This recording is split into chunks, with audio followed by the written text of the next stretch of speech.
Hi, I'm Kathy Mills from Short Film Edits, and I'm here with Noah Neitch for an interview today. How are you? I'm doing well. How are you? I'm good, thank you. Could we start this with you telling us a little bit about you? Yeah, so my name's Noah. I live in LA. I'm an actor and model, and I grew up in Arizona. I moved here about almost 4 years ago now, which is crazy to think about. Mm, But we're out here chasing the dream. yeah, that's great. That's a great start. Okay, you're in talks for lead roles and playing shows you've written. When did you start thinking beyond acting into creating? So I had an acting coach pretty early on in my journey that always talked about if you're not getting an opportunity, make it happen for yourself. And I've noticed some gaps in the vertical space for content and stuff like that, content that I would want to watch or Mhm, that sort of thing. So I figured, why not try my best at putting something out, at writing. I'm in grad school for public relations right now at mhm. USC. And a lot of my courses are entertainment coded, and we do a lot of like mock pitching and things like that. So it's something I've become more comfortable with that I'm ready to dive into in a professional sense. That's interesting. Hopefully, you can create more storylines for the space. That would be good. We love original storylines. So Yes. yeah. Okay. You've worked around people like Shane Dawson and Ryan Murphy. What's something you've learned just by being in those spaces?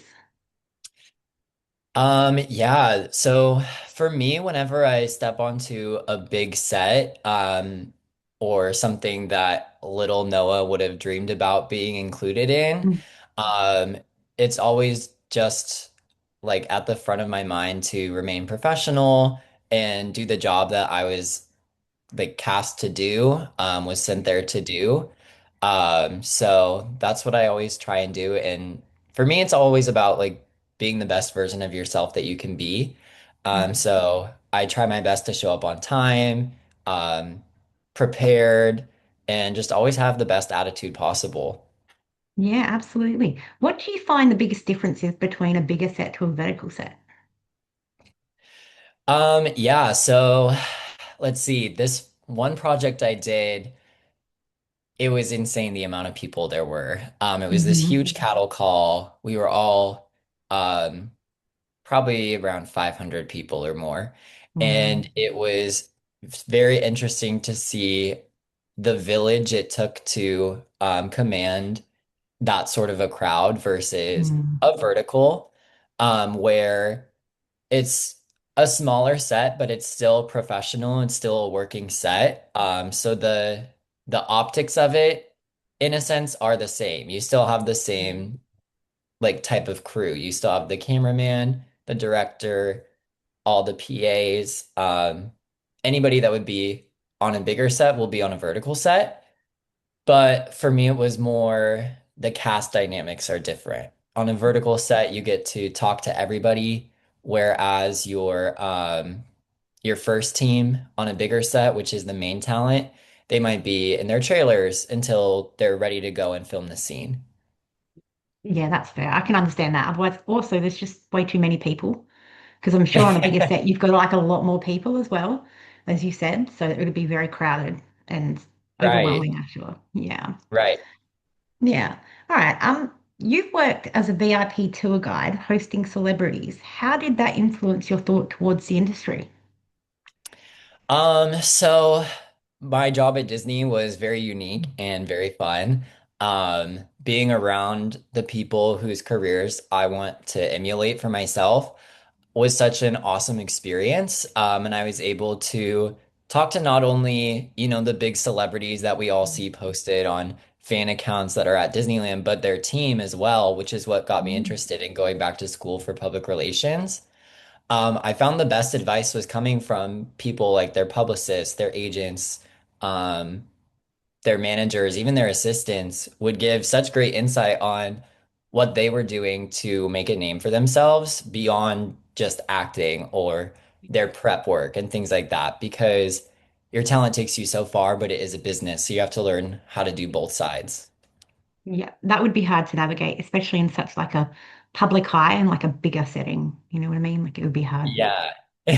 Yeah, that's why you've got a team behind you. So, yeah. Right. Yeah.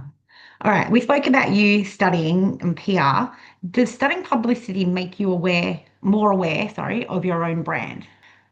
Since starting school, it has definitely made me like hyper aware of everything I choose to post, what anything I do says about me and who I am. Um, like for this interview, I like made sure everything that's in the background is something that I wanted to be shown or that speaks to Mm. who I am. Which this is my bedroom. It's very authentic to me. Love that. So Love that. yeah, I would say definitely it's made me more aware. That's good. That's good. Okay. And does modeling and acting feel similar to you or completely different worlds? So I started out in Arizona chasing the modeling path. I it's sort of on the nose right now, but I used to watch America's Next Top Model religiously, Mm-hmm. and I fed into that show way too much. But as I began acting, I realized that modeling as well was playing a character for the Mm, camera.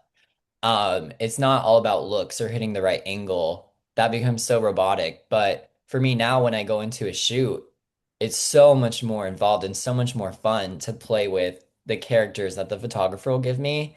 And in that sense, it's so similar to acting, which is why I feel like there's so much crossover between the two industries. It's like acting without dialogue. Yes. Yeah, love that. Do you ever make your own like backstory as to who you are as a model, like as a character, or have you done that before? Sometimes, yes. Especially during my headshot sessions, Mm, my photographer and I will be like, okay, what's this like vibe we're going for? And am I playing like a high school jock? And like, okay, now I'm like the bully in that scenario, or now I'm like the golden boy that everybody loves. So just those little like flickers in the eye and micro expressions will change based on like what you're bringing up. Absolutely. I can definitely see that. Okay. You grew up doing musical theatre. What's a big part of that you would love to bring on set? I have been pushing for musical verticals to Hmm. happen. I Yeah. think this would involve such a bigger talent pool and bring in a whole new audience. I'm working on a few, so Mm-hmm. fingers crossed that those get picked up. But I would love to see a musical vertical. It's a different energy, it's a different style of acting. Um, there's more emotion, there's more storytelling you can do through music. Um, yeah, I think that would be great. Yeah, and so many of you have amazing voices and so much natural talent. It would it would just work. It would be great. I want to see one. Right? Yeah. Let's make it And I happen. know so many people want them too, so bring it on. All right. You've said you want more queer stories beyond the gay best friend trope. What kind of story do you want to tell? So for me, I have been booked a lot as the stereotypical gay best friend. Mhm. Everyone knows that storyline, and it's fun. It's a great storyline and it's a great character to include. But I feel like in the gay community, there are so many more types Mm. that could be represented in the media. And we're seeing it with mainstream traditional forms of media too, with like Heated Rivalry, Red, White, and Royal Blue, Love Simon. Heartstopper. Um, Yeah. yes. So I feel like, yeah, I feel like we could have, a typical love story with two gay leads that doesn't have to involve bullying or doesn't Hmm. have to involve somebody struggling with coming out, which is a lived experience. But for some people, they live in very accepting families now and they don't have to do that anymore, which is great. So I would love to see, a variety of representation. I agree. I mean, that's the reason I love Heartstopper so much, is because there's so much variety of representation in that show. Um, and there are characters where you have like a little bit of a struggle coming out, but then there are some that it's just more than like, just, okay, I'm out. There's no like navigating that, and it just shows the representation from like completely different aspects of what life could be. And I love that. I Right, am right. seeing more storylines going that way, but it's still slower than what it should be. Yeah, I feel like um in the media and as creators, like we have an obligation and a responsibility of what we show and how Mm. we control the narrative to the audiences. And sometimes it just feels like we're reinforcing an outdated cultural norm that may not be the case for everyone now. So I feel like it's important to have that variety in what we represent. Yeah, I mean, I think we've come a long way from like as much as I love this show, Queer as Folk. You know, I watch love Queer as Folk, the American version I've seen, but coming from that kind of representation to now with Heartstopper and Heated Rivalry, I think that's made a huge jump into what we're seeing. Right, right.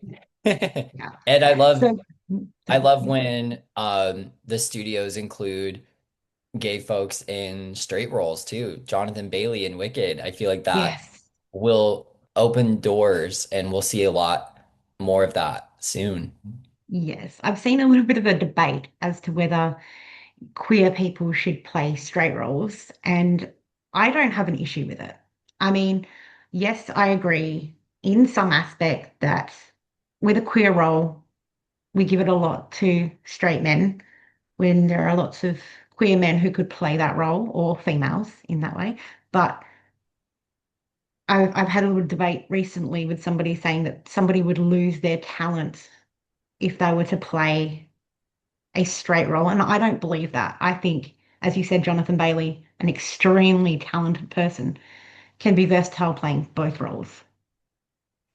Right. So, I mean, for his character, he had a big component of like a love story, and mm, love doesn't have to be this cheesy infatuation that we see in a vertical sense. It could mean so many different things to so many different people.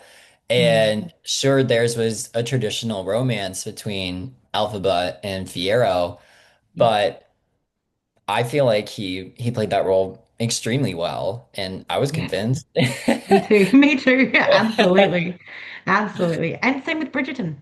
He played that Yeah. amazingly good. Yeah, absolutely. All right. Do you think vertical series are giving more space for queer leads? I definitely think they are now. I've Mm, seen a lot more pop up on my For You page, even in the past 2 weeks or so. mhm, And I feel like the vertical pipeline kind of trickles down from traditional media. They take what they see is working on streaming shows and kind of push that out on their platforms. So I feel like Heated Rivalry definitely opened the door and made these executive producers and platform directors say, "Hey, let's get some more stories on there." I love that Jacob Tierney took that to Canada to shoot to make the story exactly how it should be from the book. Right. Yeah, I think that was really, really important. So, yes. All right. What's been the hardest decision you've had to make in your career so far?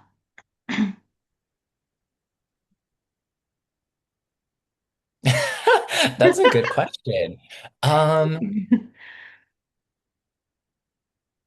wow. I feel like choosing representation for me, so an agent, a manager, is so much more difficult than I thought it would be. And for me, it was a mindset switch. These are people that I'm inviting to bring onto my team. They're coming to work for me, not the other way around. And I know a lot of representation feels differently about that, or they kind of pressure their clients into making them think that you work for them. But that's not how it Mm, should be.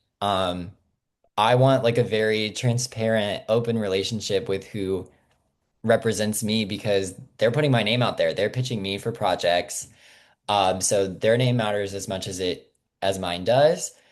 And so I think that's been the most difficult is to find somebody who agrees with the same path for my career, who has the same goals for me, who believes in the same things I do.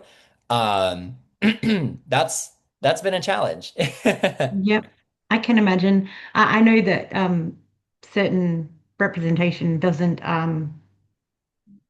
they don't always apply for the work that you would do as to what they want you to do. Um, so you've got Yeah, to, there has yeah. been disconnect in the past. I'll be going out for roles that aren't really my typecast or something else, and I'm Mm. like, oh, are we trying to like rebrand or like what's going on? Why am I going out for this? I don't think this is right. And they're like, oh no, this is where you fit in. I'm like, okay, well, I've gone out for five of those now and I'm not booking it, so what are we Yeah, doing? yeah. You know you best. So yes, as long as you're Yeah. very open with them at the start as what you want, then that's important, I think. Yeah. Okay. If you had to audition tomorrow with zero prep, what scene would you feel confident doing? Oh. Okay. The Legally Blonde courtroom scene where she completely has the realization moment of Mhm. the ammonium thioglycolate Yeah. and her maintenance. Love that scene. I want to see you do that scene and then everybody have the same shock factor in the background. Yes, I would love to play Legally Blonde. Oh, I've gone out for the musical a few times. But yeah.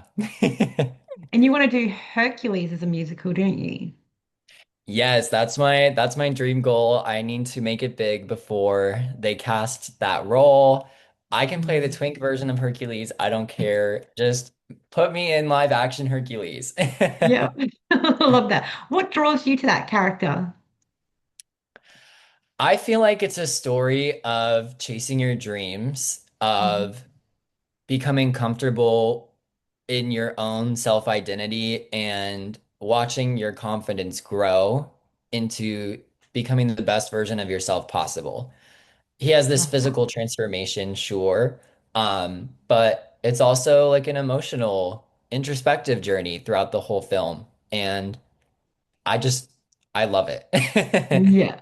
I And love like that. So if we, they filmed it in Greece, oh, take me to Greece. yes, yes, do it. That'd be good because there's so many beautiful things in Greece that would fit very, very well with Hercules. Right? Yeah, yeah. Love that. Okay. If you could play a character from a classic movie or show, either past or present, who would it be and why?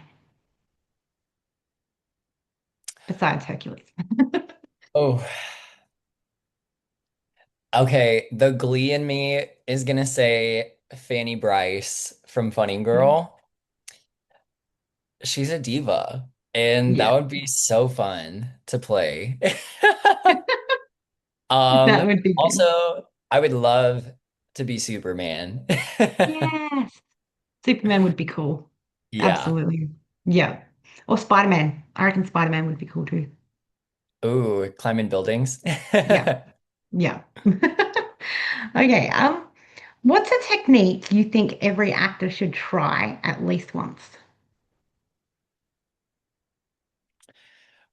We do a warm up in my acting class sometimes, and we'll be doing a scene, and whatever the other person's line is, you have to process it and rephrase it as a question to them before you say your line.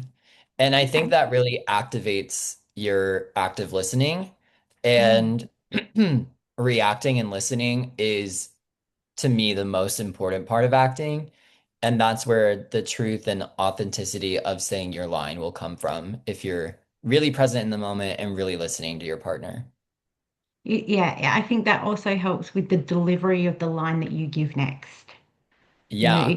it can completely change as to how much you listen to what they're doing. Yeah. Whenever I do that exercise, the way that I want to say the line comes out when I repeat their line. Mhm. And it makes me see something that I never thought of before, like feel an emotion that wasn't coming up. Yes, absolutely. That makes sense. All right. Do you prefer characters you understand immediately or ones that challenge your instincts? Ooh. I like a good challenge. I feel like as I Mhm. grow in my career, I'm more drawn to those characters that are so much more layered and that you kind of Yeah. have to peel apart and figure out. Yep. Yep. No, that'd be good. Can you give us have you had one that's challenged you more than you've just been happy to go in? Um, I would say whenever I do like stuff for scene study in my Mhm. classes, or from films that have already been made, that's where it challenges me the most because I have to kind of throw away what I've watched, Mm. interpret it as I would do the character, and then take in all their backstory. So I just did an audition tape for Goodwill Hunting for um a project, and that one was a bit of a challenge for me, a little different. Um, anyone that's in the country or that type of setting is always way outside of my wheelhouse, but somehow Mhm. I still relate to it, and I would love to play a cowboy. Yeah. Yeah, that'd be a good character. Yeah, absolutely. All right. How much do scene partners influence your performance choices? To me, your partner is the most important person in the scene. You shouldn't feel like the spotlight's on you. You should always be working off their attention and what they're giving you. So whatever choices they're making, you got to roll with and you got to go with the punch. And then if you're making a choice and they don't receive it or don't give it back to you, then what does that do to you? What's your next choice from that? So, yeah, I think they're the most important. Yeah, absolutely. I know that sometimes you can go in thinking it's going to go this way, and then they say something and it's completely different. And then you've got to just like react to what they're doing. Right. Yeah. Yeah. Sometimes in my class I'll go in being like, "Oh, let's try it as a comedy." And then they'll say something and I'm like, "Oh, you're sad." Yeah. How do you navigate that on set? Have you had an instance where that has happened? So the difference for me on set versus in my class, on set we'll do like a practice run with the Mm. director before we say action. And the director may give us a note or not. Sometimes it's just for blocking, sometimes it's not. And then we'll do a take and the director will give a note or they won't. And then you're kind of like, okay, do we do it the same way next? Like what's working, what's not? And then they'll flip the world and you'll keep doing it. So you'll do like five, six, seven takes of a scene and you just kind of keep making the same emotional choice. But when you're in class, you get to kind of explore and do different things. Or your coach will jump in and be like, try it this way, try this, or they'll completely change it up in the middle of the scene. So Yeah. it varies a lot. Class is great for preparation, but when you're on set, it's completely different. So it's great for preparation, but it's not completely realistic to what you need.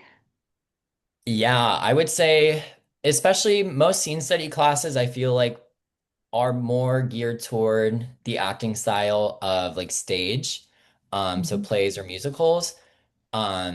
An on-camera class would be a little different because your coach isn't gonna jump in the middle of the take. Mm, yes, yes. What's something that you need on set that like drama school couldn't have taught you? Um, Stamina. Yeah. Set days are extremely long. I've been on set like 18 hours before. I feel like Mhm. Disney prepared me the most for that. I had shifts upward of that even while in the park. So Disney definitely prepared me for long days of work. Oh, how long, actually going back to your tours, how long was a tour? So typically our tours would be like 7 to 10 hours. But if you're Mm. with a celebrity that can't walk around the park without people coming up to them for safety reasons, you would need to stay with them. So it could be open to close. Wow, okay. Yeah, I could see how you'd need stamina for that kind of job too then. Yeah, we walked like 10 to 15 miles a day. It was crazy. Wow. Just goes to show you how big it is too. Like, Oh obviously yeah. I've never been, so I have no idea how big it actually is. So yeah. All right. What's harder, doing less or doing more in front of the camera? I feel like it's harder to do more.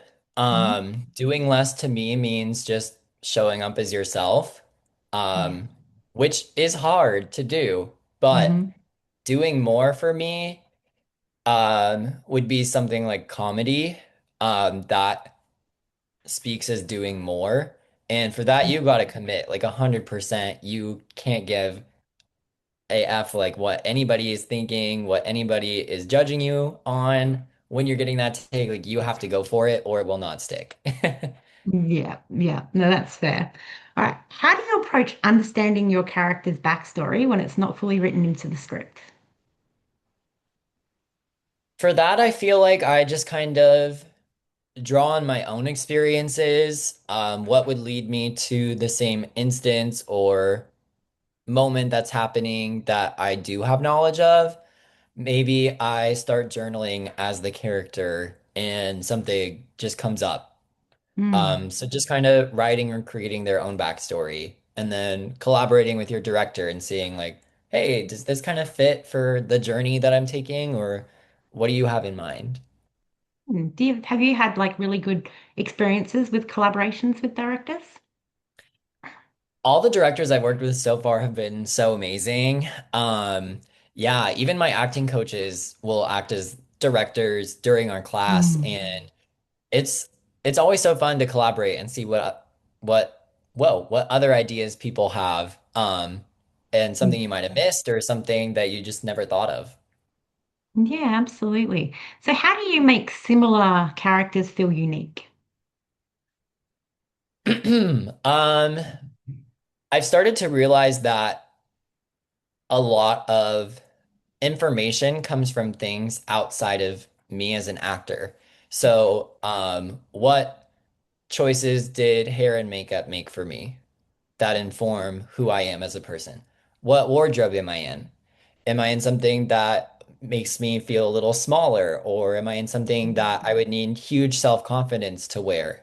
Because that's going to change where you're Yeah. at. And what's the setting? Are you in a small closet or are you on top of a hill? Because that would change the way I'm speaking too. So Mm.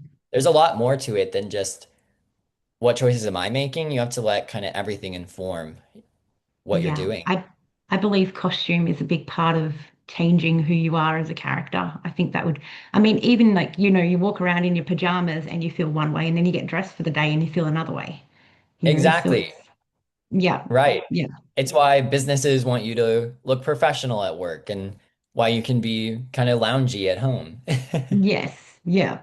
I mean, I just saw, I was speaking to Gabrielle yesterday, and we were speaking about the daughter of Zeus, and it's all like Greek mythology, like just really out there costumes, and just to be able to get into those characters would have been so cool, and the feeling you would have got being dressed like that. Oh yeah, that would be so fun. Yeah, absolutely. All right. The vertical format is evolving rapidly. What changes do you want to see over the next few years? I know there's a lot more platforms that are working with the union. Mm. So seeing SAG verticals is pretty cool Yeah. to see. I think people are starting to use that as a signal of credibility for this form of media. Mhm. So maybe we'll see bigger name talent, more mainstream Hollywood stars jump in the vertical format, and also projects that are releasing on big streamers, they might be adapted to this format as well. So I guess we'll just wait and see. Yeah, no, that's good. All right. How do you navigate playing a character when you don't agree with their motives? For me, I have to not judge myself or judge my Mm. character.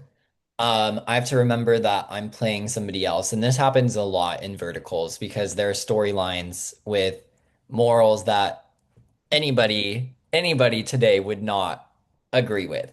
Yeah. So We you have hope not. to, yeah, you have to find it in yourself to not judge the character. Mm. And maybe that's where you don't work as yourself. Maybe that's where you kind of step out of your comfort zone and start acting, as Yeah. we call Yeah. it. Yeah. You don't want to bring any of yourself into that character. No, I get that. Yeah. Yeah. All right. What's more challenging for you? Delivering subtle emotion in a quiet scene or sustaining high energy during action or dramatic scenes? Ooh, for me, I'm very dramatic and I can be petty, so I have no problem getting into an argument and keeping Mhm. that energy up. It's the little micro expressions that sometimes I don't do because I'm being so dramatic that I'll just say Mm, so like stone cold. So that's something I have to work on, especially with romance. mm, Whenever I'm uncomfortable as myself with something, that's when I kind of like guard. yeah, And you can't do that in something where you need the little like eyebrow pops or just the change in your eyes. yeah. I can understand that and I can relate. Um, what are some challenges you face on set that others outside the field might not recognize? Um, okay, yeah. So I feel like this goes back to stamina again. Um, just like making sure you're staying hydrated, making sure you are feeding yourself and keeping your energy up so that you can perform. Um, I've started bringing my own snacks too, and because I'm a picky eater. Mm, So if you're sometimes allowed to Crafty, be. yeah, if sometimes Crafty doesn't have something I want, I need to make sure I have something that I'll eat so that I can, keep going for 12, 13, 14 hours. Yeah. I also heard that, like, I know that crafty can be great on some sets, but it can be like not so healthy on others. And you It don't really varies have like, so yeah, much. yeah. And Even sometimes you bigger don't have a sets, shop so close by, you can't just pop down and grab something. yeah. Even bigger sets have not had as good of crafty as verticals sometimes. I will say that. Mm. Wow. Okay. We'll leave it at that. Yeah. Okay. What's harder, making something look effortless or making it feel real? I feel like this is a good question. I feel like they're almost kind of one and the same because if something looks real, it should be effortless. It shouldn't look like Mm. you're acting. And so I feel like those are kind of one and the same. Yeah. Good answer. Kind of defeated the question then, didn't you? Love that though. Um, okay, what is the most valuable lesson you've learned from working in the industry so far?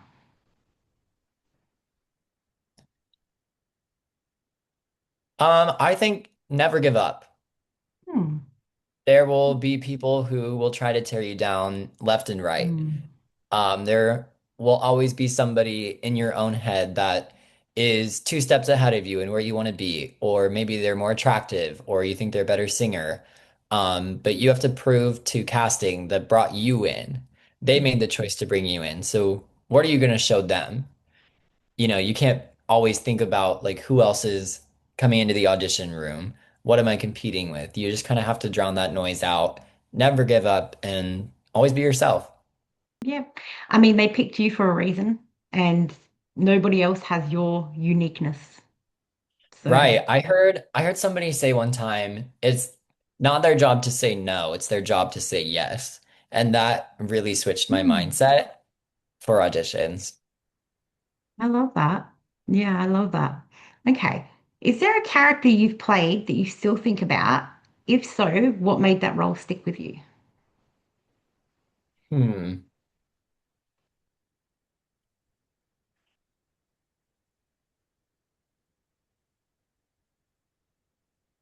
Yes. Okay, so in my class, I did a scene, I think it was from a play called The Inheritance.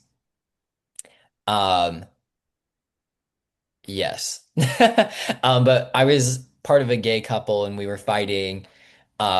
And it was so like in tune with my life at that point in Mm, time yeah. that it really like showed me things about myself and I was like, whoa. And so I still go back to that whenever I'm talking to somebody or dating or I still kind of tap into that character and I'm like, whoa. Do you think that gave you the chance to make it feel more real? I think that for me was a point where I recognized bringing my own experience to a scene and letting Mm. that like drive me and where I felt comfortable to do that. I think that was a turning point. So I think that's why it still comes up. Yeah, of course, of course. Okay, which project has challenged you the most and how did you grow from that experience? Um, sorry. That's okay. My the first vertical I did Cheer Up Baby on Drama Mhm. Box. I played Mario, a major supporting character, and I had just gotten out of the hospital. Oh, My lung collapsed. I was in there for 18 days. It was oh crazy. wow. So going from that to being on set, and I got that role. I was reached out to, and they asked if I could come in the next day to start this Mm, project. So it was one of those last minute things where you don't have time to prepare.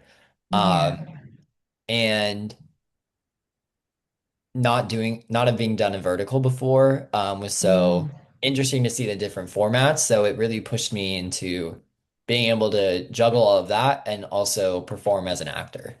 Well, I hope you're okay now. Yes, full recovery. The lung is back. I am breathing. Good. That's a good start. Yeah. Okay, so if you could star in a vertical that you would class as your perfect storyline, what would it be? Ooh, well, I'm kind of pitching that one right now, so hopefully that comes Maybe out soon a and we'll different see. one? One you can tell us about? Okay, okay. Let's see. I think it goes back to a musical. I would love to see Hairspray done as a vertical. Um, I love the like kind of tongue-in-cheek tone of that show. And the music is so fun. So I would love to do that. So I've never actually seen Hairspray the movie. So I love theatre. So wait a minute, I love theatre. So a lot of the time I go and watch a movie and then go see it in theatre. But Hairspray I've seen in theatre, but not in the movie. So I went in not having a clue what was going on, but I loved it. Whoa. Oh my gosh, okay, you have to watch you have to watch Hairspray live Yeah. before you watch the 2009, I think it is, with Zac Efron. Okay. So there's I would two even out. watch the original, like from the 60s, before I watched the 2009 version. But it's great. Okay. But I would watch Hairspray live with Ariana Grande, Dove Cameron, Kristen Chenoweth. I think Queen Latifah came Yeah, in. Maybe she was in 2009. I'm getting mixed up. that's right. So how many is out there? How many versions are out there? I think there's three now. The like OG Hmm. from the 60s, the modern day with Zac Efron, and then they did the Hairspray live on NBC.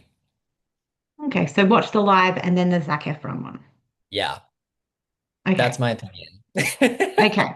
I mean, I loved it in theater. I didn't realize, like, when I went in, I'm like, okay, this is because, like, most of the time when you go watch theater and you've already seen it, you know what to expect. But in Right. Hairspray, I was just like trying to catch up with the story at the same time. But it was good. I really enjoyed it. So Yeah. love it. Okay. What is the funniest thing that's ever happened to you on set?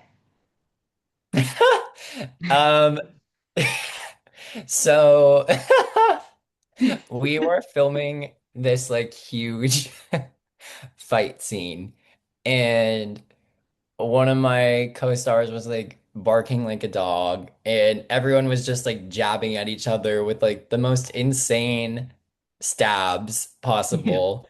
And one of my co-stars like said his line completely backwards, and we all we were like probably delirious, but we all just started dying laughing. And it was so Mm. funny because he didn't know like that's why we were laughing. Oh, oh gosh, that's funny. I know that there's times on set where everybody's laughing and then they need to get back into character, but they just can't stop laughing. Yeah, that was one of those. Yep, I love that. All right. If you could swap roles with any character you played for a day just for fun, who would it be? Hmm.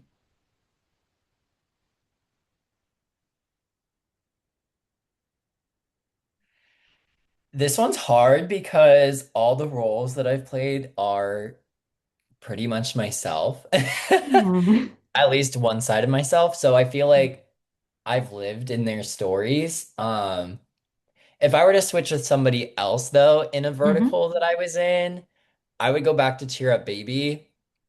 I would want to switch with my co-star Olivia Rose Williams, who played, I think, Sophia, and she was kind of the Regina George type. That would be fun.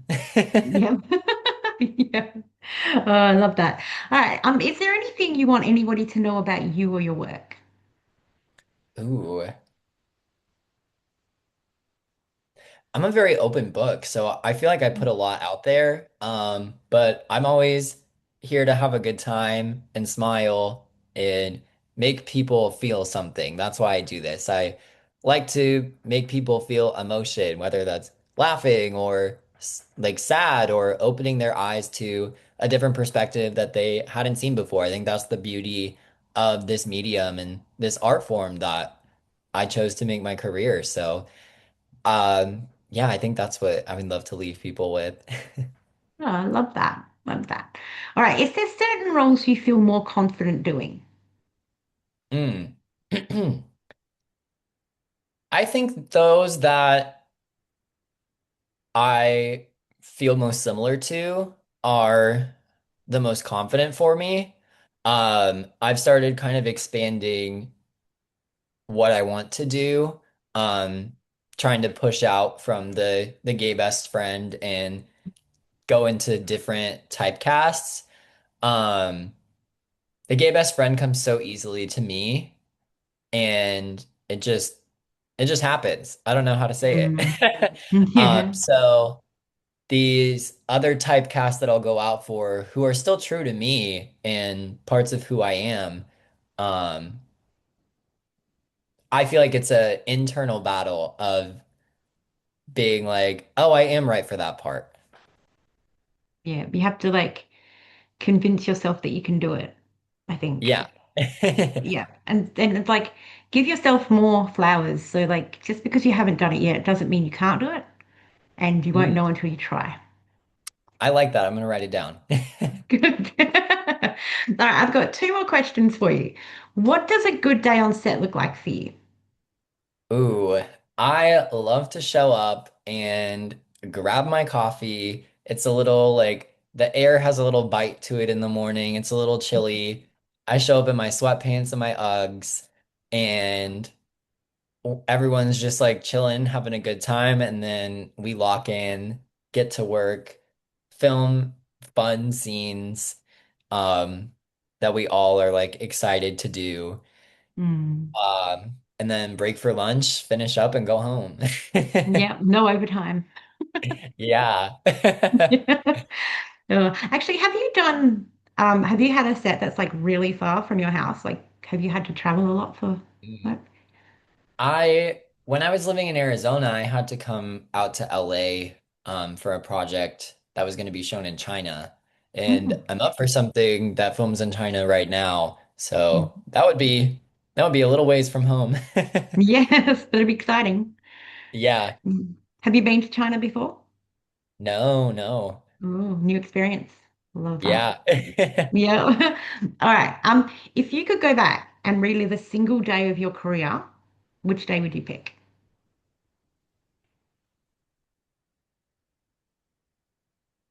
Hmm. Um, I'm gonna make this one not from acting. It's gonna be Yep. from my Anything. Disney job. So every 2 years, Disney throws this huge convention for super fans think Mhm. like Comic-Con, but for Disney adults. So they had this ceremony called the Disney Legends ceremony, and Miley Cyrus was being inducted. She's like my all-time, if I was gonna be fired for like taking a picture with one of my guests, it would have been her. Yeah. Uh, she was there. I didn't have her on my tour, but we did interact. I got to see her get her award and make her handprints that go on the studio lot up in Burbank. And so I would want to go back and relive that. It was just so fun. It was a combination of entertainment, of seeing actors. Harrison Ford was there. Um, Seeing actors and people who I want to be like in a space, but also combining Disney, which I liked and have now grown out of. Yeah. How amazing would it be to have a moment where your handprints are up there one day? I know, right? We got to make that happen. I'm telling you, live action Yeah. Hercules.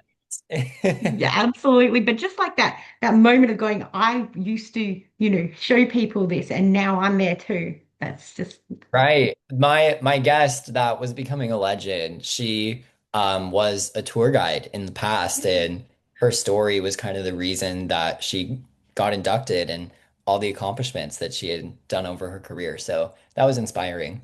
that's amazing. That's the whole take a chance thing. Yeah. Yeah. Yeah. Well, thank you so much for having this interview with me today. I really appreciate it. No, thank you. I loved it. Excellent. All right. You have a good day and I'll speak to you again very soon. You too. Thanks so much.